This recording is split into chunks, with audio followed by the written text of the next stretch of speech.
Temas Rosacruces. Tomo segundo. 14ª parte. Los habitantes de los planos. Capítulo 5. El mundo del espíritu de vida. Jerarquías creadoras. 1. El Cristo cósmico. El mundo del espíritu de vida es el primer mundo universal y puramente espiritual, es el mundo de la conciencia crística y aquí el arcángel Cristo cuyo símbolo cósmico y base de gobierno es el sol central, es la inteligencia dominante, en lo que se refiere a nuestro esquema de evolución. La jerarquía celeste predominante es este mundo, es la de los señores de la individualidad de Libra. Hemos indicado que las jerarquías creadoras eran espíritus grupales colectivos para toda la humanidad, espíritus virginales de nuestro sistema solar, desde la tempranísima aurora del periodo de Saturno, que tomaron la dirección en el trabajo involuntario, de acuerdo con la necesidad. 4 de estas jerarquías estuvieron particularmente interesadas en nuestra involución en la forma ya que nos dieron el núcleo, o átomo simiente para nuestros cuerpos. Fueron los señores de la llama de Leo, quienes dieron el átomo simiente del cuerpo físico en el periodo de Saturno. Los señores de la sabiduría de Virgo, quienes dieron el átomo simiente del cuerpo vital en el periodo solar. Los señores de la individualidad de Libra, quienes dieron el germen del cuerpo de deseos en el periodo de la luna, y los señores de la mente de Sagitario, quienes dieron el germen de la mente en el presente periodo de la Tierra, después que los señores de la forma de Escorpión, hubieron hecho esto posible preparando el cerebro y el sistema nervioso cerebroespinal para recibirlo. Los señores de la individualidad. Fue en el periodo de la luna cuando los señores de la individualidad dieron el germen del cuerpo de deseos a la humanidad, espíritus virginales. Los serafines de Géminis eran entonces la jerarquía dominante. Espiritualmente ellos despertaron el espíritu humano, pero los señores de la individualidad tenían a su cargo la evolución material e hicieron la mayor parte del trabajo, como los señores de la forma lo han hecho en el periodo de la Tierra. El hecho de que los libranos fuesen encargados de este trabajo en el cuerpo de deseos nos indica algo de su trasfondo evolucionario en otro sistema evolucionario anterior a la aurora del periodo de Saturno. El germen fue originalmente una idea o forma de pensamiento que contenía dentro de sí misma la capacidad de evolucionar y densificarse convirtiéndose en el cuerpo de deseos, pero un núcleo real de materia de deseos fue otorgado a la humanidad del periodo de la luna, por los libranos. Este germen del cuerpo de deseos poseía todas las potencialidades, belleza, sensibilidad, sensitividad, compasión y sentimiento extático, que deben desarrollarse durante el resto del periodo de la Tierra y de los periodos futuros. El trabajo de los libranos sobre el cuerpo de deseos de la humanidad fue una especie de reflejo del trabajo de los serafines en el periodo humano. De esto se sigue que en nuestro presente periodo de la Tierra, el espíritu humano se refleja en el cuerpo de deseos y por esta razón los señores de la mente pudieron implantar una individualidad separativa germinal en la parte superior del cuerpo de deseos cuando éste se hizo divisible en dos partes. La parte superior del cuerpo de deseos construyó y controló el nuevo sistema nervioso voluntario, porque la división del cuerpo de deseos en dos partes y la división del sistema nervioso en dos partes, fueron aspectos correlativos del mismo proceso evolucionario.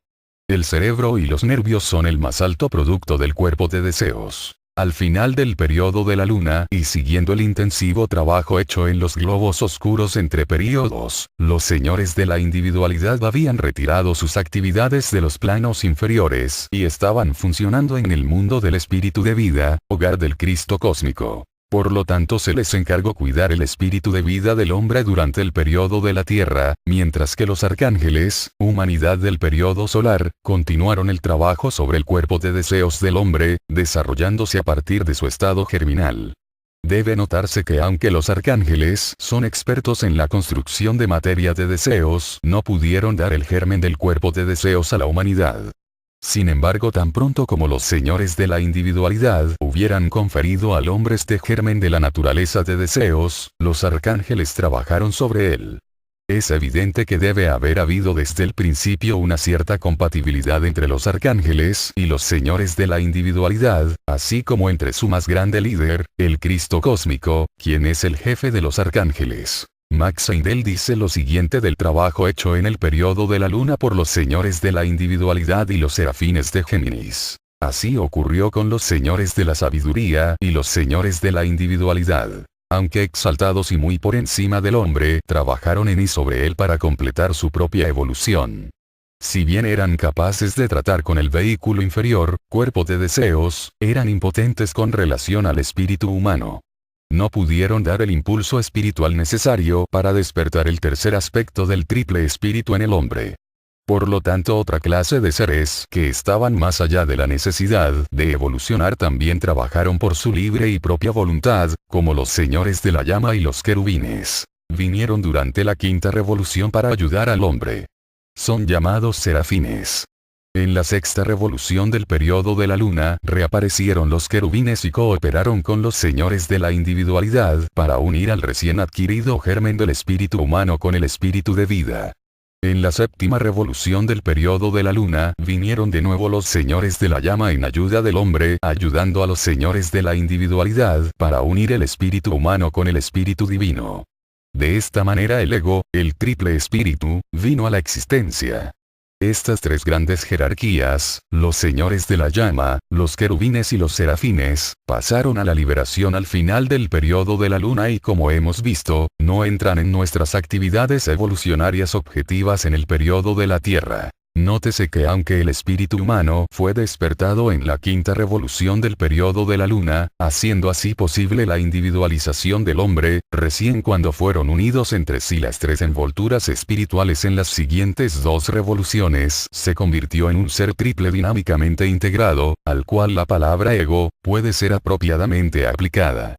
Aún entonces el ego no fue positivamente activo hasta que el eslabón de la mente fue dado en el periodo de la Tierra, cuando el ego pudo entrar en sus vehículos y trabajar a través de ellos. El eslabón de la mente es el punto de apoyo por medio del cual el trabajo de la involución se convierte en evolución. Los querubines pudieron entregar a los libranos el trabajo sobre el espíritu de vida, durante el periodo de la Tierra, puesto que ya ellos habían aprendido, por la instrucción recibida en el periodo de la luna, cómo hacer ese trabajo y pudieron guiar su desarrollo todavía más lejos en conexión con las fuerzas crísticas cósmicas.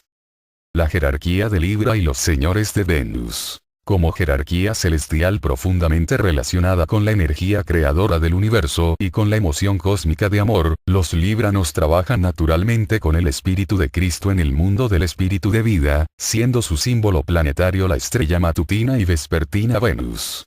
Los señores de Venus vinieron a auxiliar a la humanidad procedentes de las lunas de Venus, y ellos sirvieron como foco para la influencia librana.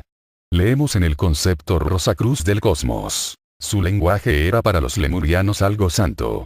No era un lenguaje muerto como el nuestro, era un arreglo ordenado de sonidos. Cada sonido emitido por el lemuriano tenía poder sobre sus semejantes, sobre los animales y aún sobre la naturaleza que estaba a su alrededor. Por lo tanto, bajo la guía de los señores de Venus, quienes eran mensajeros de Dios, agentes de las jerarquías creadoras, el poder del lenguaje fue usado con gran reverencia como algo santo. Venus rige el signo de Tauro, dominio sobre la voz, también signo de Libra armonía, de donde vinieron los señores de la individualidad. Los señores de Venus fueron por lo tanto el foco especial de las fuerzas libranas, así como los guardianes de la palabra.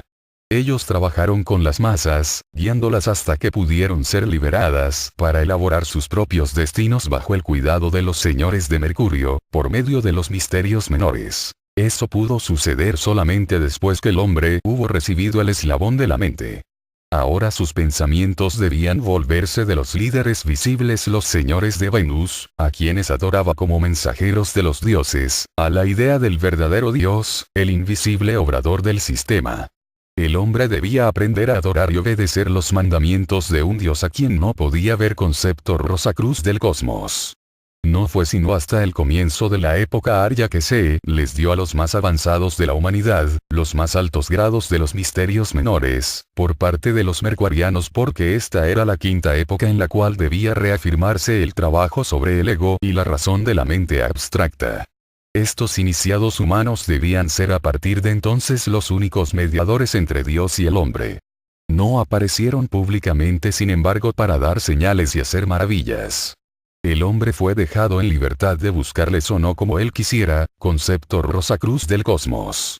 En el elevado mundo del espíritu de vida desde donde el Cristo cósmico emite el verbo del amor, el universo, la jerarquía de Libra, recibe y transmite el cántico cósmico que resuena en el mundo del alma y se canaliza a través dorado vestido de bodas, porque el contacto con el mundo del espíritu de vida es por medio del éter más elevado, de modo que puede trascender tanto al cuerpo de deseos como a los sentidos físicos. El asiento primario del espíritu de vida en el cuerpo pituitario. Su asiento secundario está en el corazón y por medio de estos órganos, el espíritu de vida, el Cristo interno, puede transmitir la sabiduría del mundo del Cristo cósmico, a la conciencia cerebral. Es evidente que la obra de los libranos en el periodo de la Tierra, consiste principalmente en el despertamiento del amor del Cristo cósmico, en los seres humanos, de modo que a medida que el amor divino fluya de ellos, hacia el mundo, la sabiduría divina, puede derramarse en él y en este trabajo cósmico el bellamente divino espíritu planetario de Venus, tiene un papel especial para desempeñar. El Cristo cósmico y el plan de redención. Cuando decimos que el mundo del espíritu de vida es el mundo hogar del Cristo cósmico, no significa que su ministerio esté limitado a ese mundo. El Cristo pertenece a la oleada de vida de los arcángeles, la humanidad del periodo solar. Él había alcanzado la unión con el segundo aspecto, sabiduría, del logos original en el periodo solar. En la aurora del periodo terrestre él estuvo preparado, junto con Jehová y el Padre, para asumir el gobierno de la evolución del periodo de la Tierra. Como arcángel, todavía poseía el átomo simiente de un cuerpo de deseos, como los otros arcángeles, y podía manifestarse en ese cuerpo cuando lo deseara, pero no podía crear un cuerpo etérico ni un cuerpo físico denso. Aunque el Logos solar había creado el arquetipo de la evolución de nuestro sistema solar desde sus 7 periodos mundiales, hasta el más pequeño átomo, a la vida evolucionante se le concedió cierta medida de libre albedrío. A causa de esto surgió una situación en el periodo lunar en la que los lucíferes se rebelaron contra el esquema evolucionario de Jehová. Este era un asunto que tenía que ser resuelto, y por el tiempo en que alboreó el periodo de la Tierra, ya había sido formulado un plan de salvación mediante el cual el arcángel Cristo descendería sobre el gran iniciado humano Jesús de Nazaret, tomando prestados para su ministerio los 2 vehículos necesarios para una encarnación sobre el planeta Tierra. Los cuerpos etéricos y físico que Jesús había llevado a un estado de casi perfección en la medida en que tal cosa le era posible a un ser humano en ese tiempo. Él, Jesús, voluntariamente cedió esos cuerpos en el bautismo que tuvo lugar en el Jordán, para que el arcángel Cristo pudiese trabajar por nuestra humanidad desde adentro y por nuestro planeta desde dentro del globo mismo. Hay 2 aspectos del plan de redención de Cristo. Uno por medio del cual el Mesías Jesús y el arcángel Miguel, espíritu de raza de los judíos, deberían llevar al pueblo y a la nación hebrea a un nuevo patrón mundial. El otro por medio del cual el Cristo cósmico iba a redimir a toda la humanidad y al planeta mismo, que había llegado a cristalizarse más allá de lo previsto en el arquetipo del esquema evolucionario creado por el Logos de nuestro sistema. Hemos dicho que antes que comenzase el periodo de la Tierra, el Logos solar original se retiró y entregó el trabajo evolucionario en manos de los 3 grandes iniciados de los periodos anteriores de nuestro gran día de manifestación: el Padre, el Cristo y Jehová, el Espíritu Santo. Estos eran los vicerregentes del Logos solar para llevar a cabo su voluntad. Con un plan tan vasto y que todo lo incluía, era natural que los videntes de todas las naciones tuviesen conocimiento de él y que por lo tanto se encontrasen profecías acerca del advenimiento de un Salvador del mundo en la literatura sagrada de todos los pueblos. El Antiguo Testamento de los Hebreos conservó algunas de estas profecías, pero también se encuentran en las Sagradas Escrituras de otros pueblos, tales como el de los egipcios, quienes más de 2000 años antes de Cristo habían profetizado ya la venida de un divino rey pastor. Extraños y hermosos acontecimientos debían anunciar su venida. La Cábala dice que cuando llegase el Mesías, el arco iris debía resplandecer con diversos esplendores, sobrepasando cualquier cosa que la tierra hubiese visto alguna vez. Tal arco iris es tal vez más semejante a una aurora que a un arco visto después de la lluvia. Aunque el arco iris fue dado como señal o promesa del Mesías, con sus 3 colores primarios que son capaces de refractarse en muchos más. Esta es la señal del Maestro que se menciona en la literatura esotérica. Representa la aureola que rodea a todo adepto humano, así como a los ángeles y dioses. Todos los seres elevados de la evolución de nuestro sistema solar desarrollan esta triple aureola. Simboliza la triple cubierta del espíritu virginal y su reflejo en el dorado vestido de bodas en los planos inferiores. Cósmicamente significa el triple solo Trinidad solar. Los libros del Salvador. Durante el siglo XVIII aparecieron en Inglaterra ciertos textos antiguos que parecían ser las enseñanzas desconocidas o perdidas del Cristo. Estaban escritas en copto, es decir, la más reciente forma de la lengua egipcia que fue escrita en caracteres griegos. Dichos textos habían sido, aparentemente, traducidos al copto de un griego original y en ellos hay muchas frases y modismos que reflejan la influencia griega. Estos documentos comprenden el libro conocido popularmente como Pistis Sophia, fe, sabiduría, más apropiadamente llamada según los eruditos, el libro del Salvador.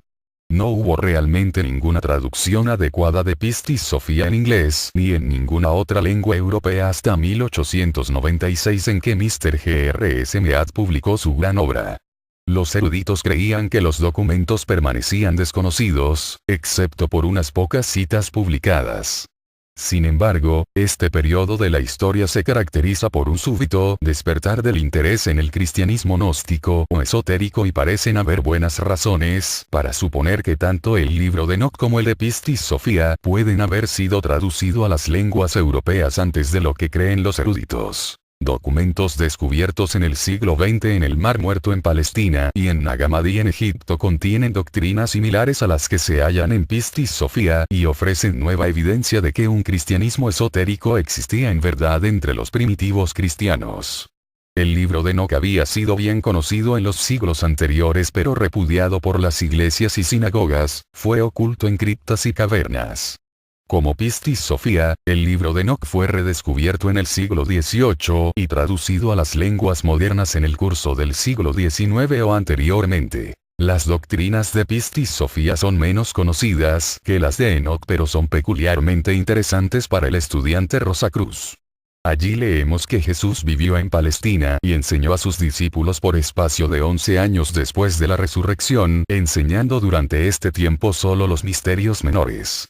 Pero en el 15º día del mes Tibi, día de la luna llena, él y sus discípulos se reunieron al amanecer en el monte de los olivos y cuando el sol salió, surgió tras él, una potestad de gran luz brillando muy excesivamente, salió de la luz de las luces, el sol interior, salió del último misterio, el Padre, desde adentro y esa potestad de luz descendió sobre Jesús y le rodeó enteramente, y él brilló muy excesivamente.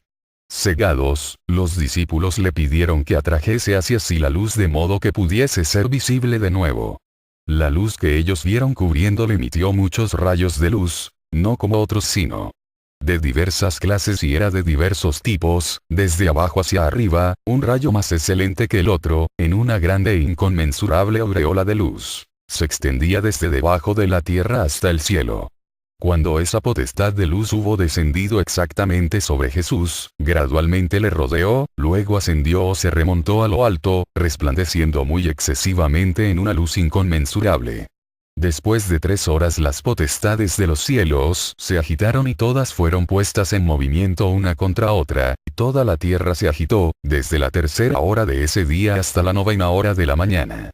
Pero, todos los ángeles y sus arcángeles, gobernantes, y todas las potestades de lo alto, todas cantaron alabanzas al interior de los interiores, de modo que el mundo entero oyó sus voces, sin cesar en ellas hasta la 9ª hora de la mañana. Puesto que este acontecimiento tuvo lugar 11 años después de la resurrección de Cristo, parece relacionarse con las iniciaciones del hombre Jesús, quien como dice el concepto Rosacruz del cosmos, recibió en devolución del espíritu del sol los átomos simientes de su cuerpo denso y vital y construyó un cuerpo vital temporal para funcionar en él por algunos años mientras enseñaba el núcleo de la nueva fe. Pistis Sophia nos dice que cuando, en esta ocasión, Jesús ascendió a lo alto, estaba revestido únicamente de la aureola más inferior, pero que cuando descendió de lo alto estaba rodeado de una triple aureola, una por encima de la otra y cada una de ellas más hermosa que la anterior. Esta triple aureola, era, por lo tanto triple halo, no simplemente 3 colores, sino 3 arcoíris con rayos de brillante luz blanca irradiando a través de ellos. Fue entonces cuando Jesús enseñó a sus discípulos los grandes misterios que nunca antes habían sido conocidos sobre la tierra. De nuevo Max Heindel dice: fue en aquel tiempo en que los caballeros del Grial y de la Tabla Redonda, los santos druidas y los trotes del norte de Rusia estuvieron entre las órdenes a través de las cuales trabajó el Maestro Jesús, diseminando los nuevos misterios del Cristo, que son los misterios mayores, a los que se refiere la filosofía Rosacruz. En esta iniciaciones Jesús fue alzado a lo alto por el Espíritu del Sol. Porque de acuerdo con las enseñanzas de la sabiduría occidental el Espíritu del Sol no es el mismo ser que el hombre Jesús. Fue el Arcángel Cristo quien tomó los cuerpos denso y etérico de Jesús en el bautismo. Fue él quien fue crucificado y fue él quien resucitó de la tumba, saturó la tierra con su aura y luego ascendió al sol. Allí atravesó, espiritualmente, el mundo del espíritu de vida y en el mundo del espíritu divino se reunió con el Padre, después de lo cual descendió una vez más a la tierra y ha continuado haciéndolo así desde la primera ascensión de Pascua. Jesús y sus discípulos participaron de los misterios de Cristo en su principio, contemplando la ascensión del Arcángel Cristo al sol y su retorno en el ciclo anual y recibiendo de sus manos las varias iniciaciones. Entrando por las puertas para las cuales tenían las necesarias vestiduras, y llevando a cabo el matrimonio o unión con el correspondiente principio cósmico en las grandes iniciaciones. Tocante a estas iniciaciones del Cristo, leemos en el apócrifo Evangelio de Felipe, de Nag Hammadi: y no es posible que nadie vea a los que están establecidos a menos de que se haga como ellos. No como el hombre cuando está en el mundo. Él ve el sol pero no es un sol. Y ve los cielos y la tierra y todas las otras cosas pero él no es estas cosas. Así sucede con la verdad. Pero, tú ves al Espíritu Santo, y te conviertes en el Espíritu Santo. Tú ves al Cristo y te conviertes en Cristo. Tú ves al Padre, y te conviertes en el Padre, porque tú te conviertes en lo que ves. El Cristo cósmico. Ministerio a los planetas. El trabajo del Cristo no se circunscribe exclusivamente al planeta Tierra. Otros planetas también reciben su cuidado. En el libro Cristianismo Rosacruz Max Heindel explica el ministerio del Cristo cósmico. En la actualidad no podemos soportar mirar directamente al sol. Nos cegaría. Pero podemos mirar la luz solar reflejada a través de la luna. En la misma forma, el hombre no puede aguantar el impulso espiritual directo que viene del sol y por lo tanto este impulso tuvo que ser enviado por Jehová, el regente de la luna. He aquí el origen de las religiones de razas. Después llegó el tiempo en que pudo recibir el impulso espiritual más directamente y Cristo, el actual espíritu de la tierra, vino para preparar el trabajo. La diferencia entre el Cristo de la tierra y el Cristo cósmico se entiende mejor por medio de una ilustración. Imaginaos una lámpara que estuviera en el centro de una esfera hueca de metal pulido. La lámpara emitirá rayos de sí misma hacia todos los puntos de la esfera y reflejará lámparas en todos los diferentes lugares. En la misma forma el Cristo cósmico, el más elevado iniciado del periodo del Sol, emite sus rayos. Él está en el Sol espiritual. El Sol es triple. Vemos el Sol externo, el Sol físico tras él, y oculto en él, está el Sol espiritual, de donde viene el impulso del espíritu del Cristo cósmico. Fuera de estos dos está algo que llamamos Vulcano, que puede ser visto como medio globo. En ocultismo decimos que es el cuerpo del Padre. Entonces allí tenemos al Padre, el espíritu de Vulcano, al Cristo que está en el Sol y a Jehová el espíritu de la Luna, que emite la luz reflejada tanto como espiritualmente. Antes del advenimiento de Cristo todos los impulsos espirituales llegaban al hombre por medio de la Luna en forma de religiones de raza. Solo mediante la iniciación era posible ponerse en contacto directo con el impulso solar espiritual. Un velo colgaba delante del templo. Cuando llegó el tiempo en que el Espíritu de Cristo pudo ser recibido en la tierra, cuando hubimos progresado lo suficiente para ello, entonces un rayo de Cristo cósmico llegó aquí y encarnó en el cuerpo de nuestro hermano mayor Jesús. Después del sacrificio del Gólgota, el Espíritu de Cristo se introdujo en la tierra. Por lo tanto es el primer ingreso de su impulso espiritual directo. En preguntas y respuestas tomo 2. Max Heindel compara al Cristo cósmico con un alquimista que tiene varios potes de metal en proceso de purificación en su laboratorio. Él pasa revista a cada pote por turno y al hacerlo su cara se refleja en cada uno de ellos cuando el metal contenido en el pote alcanza un cierto grado de pureza. Del mismo modo, cuando un planeta está preparado para el ingreso de un impulso espiritual directamente desde el sol espiritual, un rayo del espíritu cósmico del sol brilla en ese planeta y es enfocado en él, como la imagen reflejada en el metal del pote. En Pistis Sophia se muestra este ascenso y descenso del Cristo tal como fue visto por clarividentes que estuvieron presentes con él, en el momento en que estas cosas tuvieron lugar. En el lenguaje poético de los antiguos escritores, el Cristo deja a un lado sus brillantes vestiduras una por una a medida que desciende a través de los planos y se las pone una por una cuando asciende. Los habitantes de los planos lo ven por lo tanto con varias apariencias o vestiduras y su semblante difiere de un plano a otro. El Cristo explica a sus discípulos de acuerdo con Pistis Sophia que él había preparado el mundo y los cielos para su encarnación antes de abandonar el trono del Padre. Escogió a Zacarías, a Elizabeth y a Juan el Bautista como sus precursores y había preparado a María y a José para ser padres de Jesús. Él también había enviado 12 grandes espíritus para que descendiesen a la encarnación antes de su venida con el fin de que fuesen sus mensajeros para el mundo. Puede deducirse de lo que se dice que estos 12 mensajeros, los discípulos, eran en realidad grandes instructores espirituales que habían estado antes sobre la tierra. Todo esto hizo él, preparándose por adelantado para su propia venida. Uno de los extraños dichos de estos discursos es que el Cristo drásticamente alteró las esferas planetarias y las órbitas de los cielos. Esto fue la causa de las tinieblas y del tumulto por el tiempo en que él ascendió a lo alto.